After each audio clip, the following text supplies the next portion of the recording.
चलिए देखते हैं आज न्यायपालिका के विषय में पढ़ते हैं, इसका अध्ययन करते हैं। न्यायपालिका को प्रमुख रूप से दो भागों में बांटा गया है। कितने भागों में? दो भागों में। एक को कहते हैं सुप्रीम कोर्ट, एक को कहते हैं हाई कोर्ट। जो सुप्रीम कोर्ट है इसको कहते हैं सर्वोच्च न्यायालय या उच्चतम न्यायालय, और हाई कोर्ट को कहते हैं उच्च न्यायालय। ओके, जो राज्य स्तर पर कोर्ट होते हैं उन्हें कहते हैं हाई कोर्ट, और जो पूरे भारत के लिए कोर्ट होते हैं उनको क्या कहते हैं? Supreme court. तो आज हम लोग सुप्रीम कोर्ट के विषय में पढ़ते हैं। सुप्रीम कोर्ट जिसका वर्णन हमारे संविधान के भाग 5 में किया गया है। सुप्रीम कोर्ट का वर्णन कहाँ किया गया है? और हमारा जो सुप्रीम कोर्ट है वो कहां पर स्थित है? सुप्रीम कोर्ट नई दिल्ली में स्थित है। क्लियर?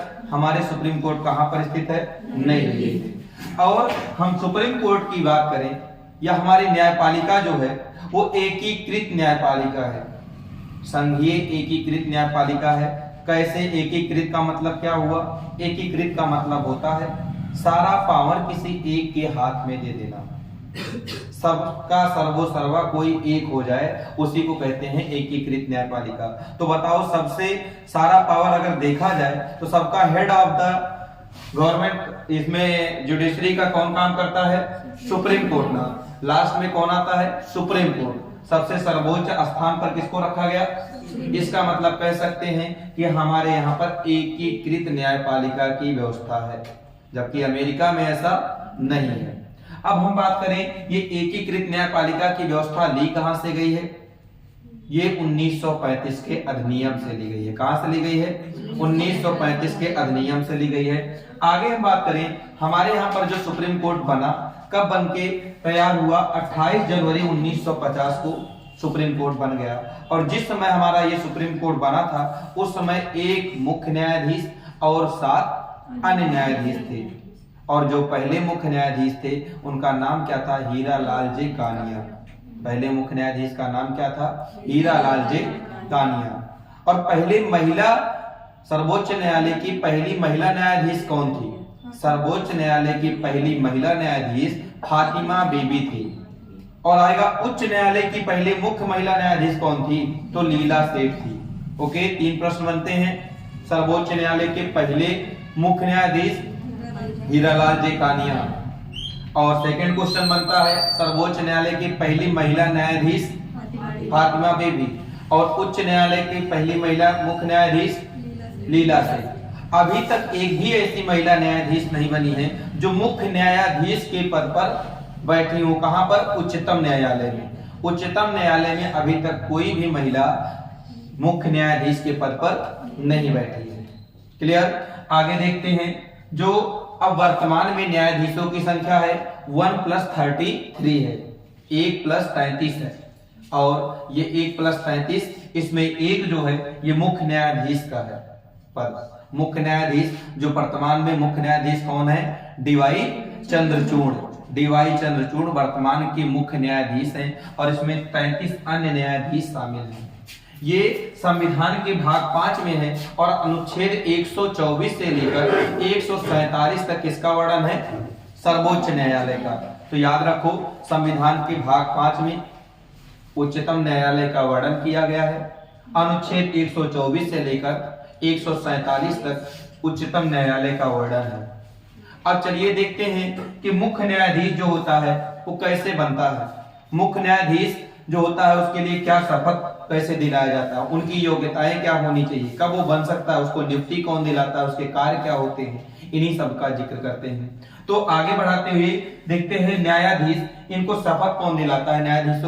न्यायाधीश को शपथ दिलाते हैं राष्ट्रपति। कौन दिलाते हैं? राष्ट्रपति। लेकिन जो राष्ट्रपति या तो स्वयं दिलाएंगे या अपने द्वारा किसी व्यक्ति को रिकमेंड कर देंगे कि आप जाकर के शपथ दिला दीजिए। तो इनको शपथ दिलाने का काम राष्ट्रपति या उसके द्वारा नियुक्त किसी व्यक्ति के द्वारा किसको? न्यायाधीश को शपथ दिलाया जाता है। क्लियर? अब किसी न्यायाधीश को पद पर बैठाना हुआ, जैसे पहले मुख्य न्यायाधीश को नियुक्ति के विषय में देखते हैं। किसी न्यायाधीश को न्यायाधीश बनाना हुआ तो डायरेक्टली न्यायाधीश तो होगा नहीं, कोई बनाएगा। तो न्यायाधीश के पद पर नियुक्ति देने का काम कौन करता है? राष्ट्रपति। कौन करता है? राष्ट्रपति ही किसी भी न्यायाधीश को न्यायाधीश के पद पर नियुक्त करता है, लेकिन इसके लिए जैसे मुख्य न्यायाधीश के पद पर नियुक्त करना हुआ तो सबसे पहले वो न्यायाधीशों से सलाह लेगा। किससे सलाह लेगा? न्यायाधीशों से सलाह लेगा। कुछ न्यायाधीशों से सलाह लेने के बाद वो किसी भी व्यक्ति को कहां पर? मुख्य न्यायाधीश के पद पर बैठा देता है। जिस न्यायाधीश को चाहेगा उस न्यायाधीश को उच्चतम न्यायालय के किसी भी न्यायाधीश को किस पद पे बैठा देगा? मुख्य न्यायाधीश के पद पर बैठा देगा। अब मुख्य न्यायाधीश जब नियुक्त हो गए तो अन्य न्यायाधीशों को भी तो नियुक्त करना होगा। उनको नियुक्त करने का क्या सॉल्यूशन है? उनको नियुक्त अगर करना पड़ा तो अब मुख्य न्यायाधीश से सलाह लेगा। राष्ट्रपति अब किससे सलाह लेगा? मुख्य न्यायाधीश से सलाह लेगा किसी को भी बैठाने के लिए। और जो मुख्य न्यायाधीश होगा वो अकेले कुछ नहीं कर सकता, उसके लिए कोलेजियम सिस्टम किया गया है। उसमें कोलेजियम सिस्टम में कुछ जजों की 4 जजों की बेंच होगी। उसमें से जब तक सबकी सहमति नहीं होगी तब तक वो राष्ट्रपति के पास अपना सलाह नहीं देगा कि इनको न्यायाधीश बना दो। और मान लो कि जब चारों लोगों ने कोलेजियम में जितने लोग न्यायाधीश हैं वो सब सहमति दे दी, अब मुख्य न्यायाधीश भेज देंगे किसके पास? राष्ट्रपति के पास। आप इनको न्यायाधीश के पद पर बैठा दीजिए। राष्ट्रपति महोदय उनको न्यायाधीश के पद पर बैठाने के लिए बाध्य होते हैं, यानी कि मुख्य न्यायाधीश द्वारा दी गई सलाह राष्ट्रपति पर बाध्यकारी होता है। ओके, उसके बाद 2014 में 99 CAA आया। कौन सा? 99वां संविधान संशोधन अधिनियम आया 2014 में, और कहा गया अब कोलेजियम सिस्टम को खत्म किया जाए। इसके लिए एक राष्ट्रीय न्यायिक नियुक्ति आयोग का गठन किया जाएगा। किस संविधान संशोधन के द्वारा? 99 CAA के द्वारा किया गया। अब राष्ट्रीय न्यायिक नियुक्ति आयोग का गठन होगा जिसे NJAC कहते हैं। ठीक है, राष्ट्रीय न्यायिक नियुक्ति आयोग 99 CAA के द्वारा जोड़ा गया था और इसे समाप्त भी कर दिया गया। केवल 1 साल तक चला। 2015 में इसे राष्ट्रीय न्यायिक नियुक्ति आयोग को खत्म कर दिया गया और फिर से कोलेजियम सिस्टम को ही अपनाया गया। अब कोलेजियम सिस्टम वर्तमान में भी चल रहा है, बस पद को चेंज कर दिया गया है। तो इस प्रकार से किसी न्यायाधीश को न्यायाधीश के पद पर बैठाता है कौन? राष्ट्रपति, मुख्य न्यायाधीश से सलाह लेकर के, और मुख्य न्यायाधीश द्वारा दी गई सलाह उस पर बाध्यकारी होता है। ओके, अब न्यायाधीश के पद पर कोई बैठ गया तो उसका कार्यकाल क्या होगा? संविधान में कहीं भी कार्यकाल का जिक्र ही नहीं हुआ है। ना तो कहीं पर कार्यकाल की जिक्र हुआ है और ना ही कहीं पर उनके न्यूनतम आयु का जिक्र हुआ है।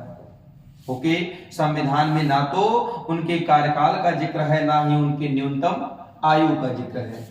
लेकिन हालांकि कुछ व्यवस्थाएं की गई हैं, इसमें कुछ विधियां बनाई गई हैं और उस विधि के अनुसार बताया गया है किसी भी न्यायाधीश जो सर्वोच्च न्यायालय का न्यायाधीश होगा वो अपने पद पर केवल 65 वर्ष की आयु तक ही रह सकता है। 65 वर्ष से ज्यादा उसकी उम्र हो गई तो उसको अपना पद छोड़ना होगा। तो एक पॉइंट तो हो गया 65 वर्ष की आयु पूर्ण होने पर। लेकिन ये रूल नहीं है कि कार्यकाल का कोई निर्धारण नहीं है कि कब तक रहेगा। संसद जो विधि बना देगी उस विधि के अनुसार उनको कार्यकाल उनका होगा और संसद एक समिति बनाएगी। उस समिति के द्वारा बताया जाएगा कि इनका कार्यकाल कितना होगा। अगर इनके कार्यकाल को चेंज करना हुआ तो संसद एक समिति बनाएगी। उस समिति के द्वारा जो रिकमेंड किया जाएगा वही कार्यकाल इनका होगा। क्लियर? आगे बात करें, अब किसी न्यायाधीश को और कैसे न्यायाधीश का कार्यकाल समाप्त होगा? जब ये अपना त्यागपत्र किसको दे देगा? राष्ट्रपति को। मुख्य न्यायाधीश या न्यायाधीश अपना त्यागपत्र किसको देते हैं? राष्ट्रपति को देते हैं। और तीसरी प्रक्रिया है कि संसद के द्वारा भी हटाया जाता है। किसको? मुख्य न्यायाधीश को। कैसे हटाता? तो राष्ट्रपति ही है, लेकिन कब? जब उस पर दुर्व्यवहार सिद्ध हो जाए तब। और किसी भी न्यायाधीश के ऊपर दुर्व्यवहार सिद्ध के लिए कुछ कंडीशंस होते हैं, उन कंडीशंस को फुलफिल करना होगा, तब कोई न्यायाधीश दोषी माना जाएगा। क्या? पहला कंडीशन यही है कि एक निष्कासन प्रस्ताव लाना पड़ेगा। निष्कासन प्रस्ताव, किसी भी न्यायाधीश को हटाने के लिए एक निष्कासन प्रस्ताव लाना पड़ता है और उसमें कहा जाता है आप पहले ये प्रूव करो कि ये दोषी है या नहीं है, इसने दुर्व्यवहार किया है या नहीं किया है। उसके लिए लोकसभा से 100 मेंबर और राज्यसभा से 50 मेंबर, लोकसभा से 100 और राज्यसभा से 50 मेंबर जब ये कहेंगे कि नहीं, अपना सिग्नेचर कर देंगे कि ये दोषी है, तब इनकी बातों को आगे बढ़ाया जाएगा। अब लोकसभा से 100 और राज्यसभा से 50 मेंबर जब कह दिए, तो अब ये बात गई कहां पर? लोकसभा अध्यक्ष और राज्यसभा में राज्यसभा के सभापति के पास। जब ये लोकसभा अध्यक्ष और राज्यसभा में सभापति के पास बात होती, अब इस बात को, और अगर वहां पर लोकसभा के अध्यक्ष या सभापति को ये बातें अच्छी लगी, तो यहीं पर वो क्या करेगा? यहीं पर उसका काम होगा कि लोकसभा अध्यक्ष या सभापति उसे स्वीकार कर ले, उसको, उस प्रस्ताव को, निष्कासन प्रस्ताव को, और उसे ही अस्वीकार भी कर सकता है। दोनों पावर उसके पास होते हैं, चाहे तो वहां पर स्वीकार करे और चाहे वहां पर अस्वीकार करते हैं। अगर वो स्वीकार कर लेता है, तो यदि वो उस निष्कासन प्रस्ताव को लोकसभा अध्यक्ष सभापति स्वीकार कर लेता है, तो अब क्या करेगा? एक समिति का गठन करेगा। संसद क्या करेगी? एक समिति का गठन करेगी। अब उस समिति के द्वारा त्रिसदस्यीय समिति होगी, उस समिति के द्वारा इनकी फिर से जांच होगी। और उस समिति में शामिल कौन कौन होता है? उस समिति में भारत का सीजेआई शामिल होता है, या तो भारत का सीजेआई हो या उच्चतम न्यायालय का कोई भी न्यायाधीश हो। ओके, या तो सीजेआई या उच्चतम न्यायालय का कोई न्यायाधीश इनको होना चाहिए। और सेकंड, एक तो ये हो गए, एक कोई उच्चतम न्यायालय का होना जरूर चाहिए। सेकंड पॉइंट कहता है, अगर ये, एक तो ये है, 3 लोग शामिल होते हैं ना, दूसरे कौन होते हैं? उच्च न्यायालय का मुख्य न्यायाधीश शामिल होता है। उच्च न्यायालय का मुख्य न्यायाधीश शामिल होता है। एक तो देखा आप लोगों ने सीजेआई, और सीजेआई के साथ साथ क्या देखा? उच्च न्यायालय का जो स्थायी कोर्ट है उसका मुख्य न्यायाधीश, चीफ जस्टिस। ओके, उसके बाद थर्ड और कौन शामिल होता है? जो एक अच्छा न्यायवादी होता है, जिसको अच्छे से विधि का नॉलेज होता है, थर्ड पर्सन, उसे शामिल किया जाता है। इन तीनों के द्वारा एक समिति जो बनी है उससे जांच किया जाएगा।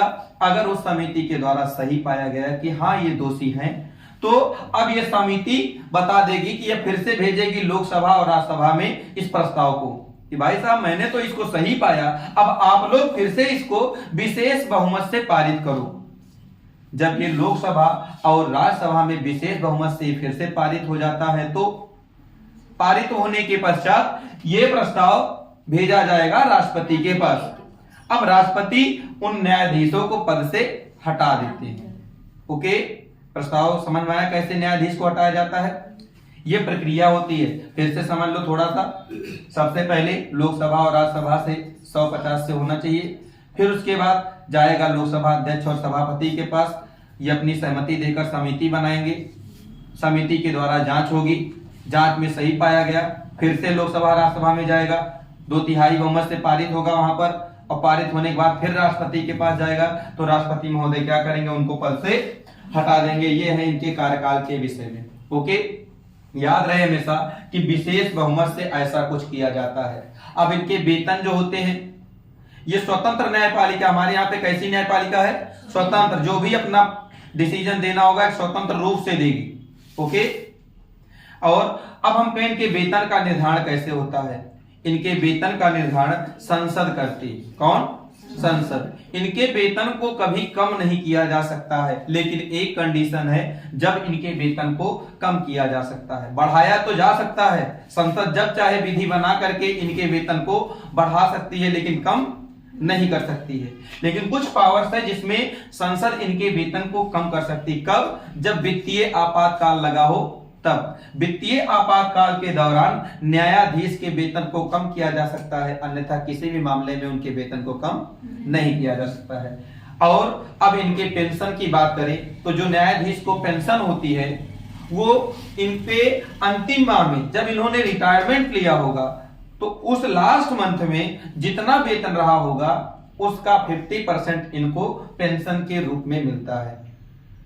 जिस लास्ट मंथ में वो रिटायरमेंट लेंगे, उस लास्ट मंथ का 50% किस रूप में मिलेगा? उन्हें पेंशन के रूप में मिलेगा। ओके, अब इन न्यायाधीशों के अलावा कुछ अन्य न्यायाधीश भी होते हैं। ओके, और कुछ अन्य न्यायाधीश में कार्यकारी न्यायाधीश या तदर्थ न्यायाधीश या सेवानिवृत्त न्यायाधीश, ये सब आते हैं। ओके, आर्टिकल 126 में किसकी नियुक्ति की गई है? कार्यकारी न्यायाधीश की नियुक्ति की गई है। कार्यकारी न्यायाधीश की जरूरत कब होती है? जब कोई कार्य ऐसा लगता है कि इस कार्य को करने के लिए एक न्यायाधीश ऐसा नियुक्त किया जाए जो इस कार्य को बहुत अच्छे से कर सकता है, तो उस न्यायाधीश को क्या बना दिया जाता है? कार्यकारी न्यायाधीश के रूप में नियुक्त कर दिया जाता है। जब वो कार्यकारी न्यायाधीश बन जाता है। और कार्यकारी मुख्य न्यायाधीश कब बनता है? कार्यकारी मुख्य न्यायाधीश तब बनता है जब राष्ट्रपति महोदय को ऐसा लग जाए ये अपना कार्य अच्छी तरीके से नहीं कर पा रहे हैं, मुख्य न्यायाधीश अपना कार्य अच्छी तरीके से नहीं कर पा रहे हैं। पहला कंडीशन तो यही, तभी कार्यकारी मुख्य न्यायाधीश की नियुक्ति कर जाएगी। सेकेंड कंडीशन क्या है? अगर मुख्य न्यायाधीश का पद किसी कारणवश खाली हो गया हो, अगर मुख्य न्यायाधीश का पद किसी कारणवश खाली होता है तब भी उनको उनके पद से मतलब हटाया नहीं जाएगा। खाली होगा तो वहां पर किसकी नियुक्ति कर दी जाएगी? कार्यकारी मुख्य न्यायाधीश की नियुक्ति कर दी जाती है। ओके, अब जैसे कार्यकारी मुख्य न्यायाधीश का और रूल्स क्या है करने का, उनको अगर कार्यकारी मुख्य न्यायाधीश बनाना है, थर्ड कंडीशन है अगर कुछ अनिश्चित काल के लिए वो अपने पद से हट गए हों। हटने का मतलब जैसे वो बीमार हो गए हों या कहीं पर चले गए हों, तो उस समय बताया गया है कि 3 ही कंडीशन है जब कार्यकारी न्यायाधीश की नियुक्ति की जा सकती है। कार्यकारी न्यायाधीश की नियुक्ति कब की जाएगी? पहला कंडीशन क्या आया? पहले कंडीशन में हम लोगों ने देखा कि जब वो मुख्य न्यायाधीश का पद ही खाली हो जाए। सेकंड कंडीशन देखा कि जब अस्थायी काल के लिए मुख्य न्यायाधीश का पद खाली हो गया हो। थर्ड कंडीशन देखा कि जब ऐसा राष्ट्रपति को प्रतीत हो जाए कि ये जो मुख्य न्यायाधीश हैं किसी कार्य को अच्छे तरीके से नहीं कर रहे हैं, तब कार्यकारी मुख्य न्यायाधीश की नियुक्ति की जाती है। किसके द्वारा? राष्ट्रपति के द्वारा। ओके, अब राष्ट्रपति किसी को कार्यकारी मुख्य न्यायाधीश जब नियुक्त करेगा तो बहुत सोच के करता है। कैसे? पहली बार तो वो विचार करेगा कि इनको कार्यकारी मुख्य न्यायाधीश बनाया जाए। न्यायाधीशों से वो सलाह करेगा इनको कार्यकारी मुख्य न्यायाधीश बनाया जाए या ना बनाया जाए। ओके, फिर उसके बाद उनको कार्यकारी मुख्य न्यायाधीश का शपथ दिलाता है। अब दूसरे होते हैं कौन? तदर्थ न्यायाधीश, जिनको एडहॉक जज कहते हैं। तदर्थ न्यायाधीश की नियुक्ति कब होती है? तदर्थ न्यायाधीश की नियुक्ति अगर करनी होती है तो इसके लिए कंडीशंस क्या हैं? तदर्थ न्यायाधीश की नियुक्ति के लिए ये बताया गया किसी भी तदर्थ न्यायाधीश, इसका वर्णन किस आर्टिकल में? आर्टिकल 127 में है। इनके लिए बताया गया है कि तदर्थ न्यायाधीश की नियुक्ति कब होगी? जब जैसे न्यायाधीशों की संख्या जितनी है उनमें से अगर किसी कार्यवाही को करने के लिए न्यायाधीशों का कोरम नहीं पूरा हो, मतलब उनकी संख्या कम पड़ रही हो, तो उस समय पर किसकी नियुक्ति की जाती है? तदर्थ न्यायाधीश की नियुक्ति की जाती है। जब कोरम पूरा ना हो उस कंडीशन में जो चीफ जस्टिस ऑफ इंडिया है यानी कि भारत का मुख्य न्यायाधीश है, तदर्थ न्यायाधीश की नियुक्ति करता है। ओके, अब जो तदर्थ न्यायाधीश होगा ये उच्च न्यायालय का कोई न्यायाधीश हो सकता है। ओके, उच्च न्यायालय का जो भी न्यायाधीश होगा, तो उच्च न्यायालय के न्यायाधीश को अगर वो लेंगे, जैसे सुप्रीम कोर्ट में कम है तभी तो कोरम पूरा नहीं है, तभी तो दूसरी जगह से मंगा रहे हैं, तो जिस भी उच्च न्यायालय से वो रिकमेंड करेंगे कि आप आइए और तदर्थ न्यायाधीश के रूप में पद ग्रहण कीजिए, तो सबसे पहला कंडीशन यही है उस उच्च न्यायालय के मुख्य न्यायाधीश से, जिस भी उच्च न्यायालय से उनको लेना होगा, उस उच्च न्यायालय के मुख्य न्यायाधीश से उन्हें परामर्श लेना होगा कि आप इनको मेरे पास भेजिए, उनकी सहमति होनी चाहिए। जिस उच्च न्यायालय का वो न्यायाधीश होगा वर्तमान में, उस उच्च न्यायालय के मुख्य न्यायाधीश से पहले वो सहमति लेगा। उसके बाद राष्ट्रपति की भी पूर्ण सहमति होनी चाहिए। राष्ट्रपति महोदय भी कहें कि नहीं इनको आप ले सकते हैं। जब राष्ट्रपति कह देंगे तब मुख्य न्यायाधीश उनको तदर्थ न्यायाधीश के पद पर बैठा सकते हैं। तदर्थ न्यायाधीश का इतना ही था, समझ में आया तदर्थ न्यायाधीश। अब बात करते हैं हम लोग, होता है एक सेवानिवृत्त न्यायाधीश। सेवानिवृत्त न्यायाधीश कौन होते हैं? सेवानिवृत्त न्यायाधीश, सेवानिवृत्त नाम से ही क्लियर है कि जिनको रिटायरमेंट मिल गई हो ना, उन न्यायाधीशों को फिर से बुलाना। और कब बुलाना होगा?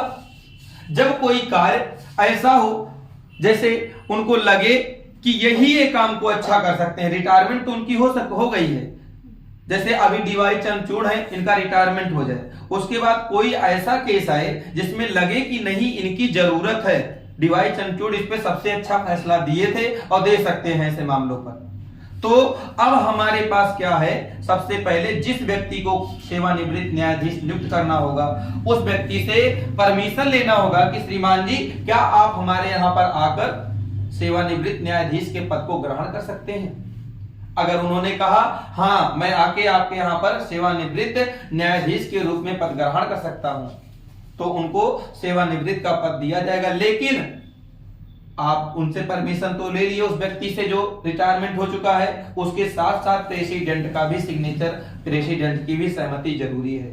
जब राष्ट्रपति और वो व्यक्ति दोनों की सहमति हो जाएगी तब किसी व्यक्ति को सेवानिवृत्त न्यायाधीश नियुक्त किया जाएगा। उसको वेतन भत्ते या उसके निर्णय की पावर वो सारे वही मिलेंगे जो किसको मिलते हैं, एक न्यायाधीश को मिलेंगे। इनका जो वेतन होता है, कितना इनको वेतन देना चाहिए, उसका निर्धारण कौन करता है इस समय, राष्ट्रपति। आपको पता है सारे वेतन का निर्धारण तो संसद करती है, लेकिन यहाँ पर सेवानिवृत्त न्यायाधीश की वेतन का निर्धारण कौन कर रहा है, राष्ट्रपति। क्लियर। अब लेकिन क्या कहोगे कि ये क्या उच्चतम न्यायालय के न्यायाधीश हो जाते हैं जब इनको निर्णय पावर पूरा एक न्यायाधीश की तरीके दिया गया? क्या ये भी न्यायाधीश कहलाएंगे उच्चतम न्यायालय का? नहीं, ये कभी भी उच्चतम न्यायालय का न्यायाधीश नहीं कहलाते हैं। केवल इनको पावर है, ये कभी उच्चतम न्यायालय के न्यायाधीश नहीं होते हैं। ये बातें समझ में आई जितना बताएगा आप लोगों को? ओके, आज के लिए इतना ही करते हैं, ठीक है।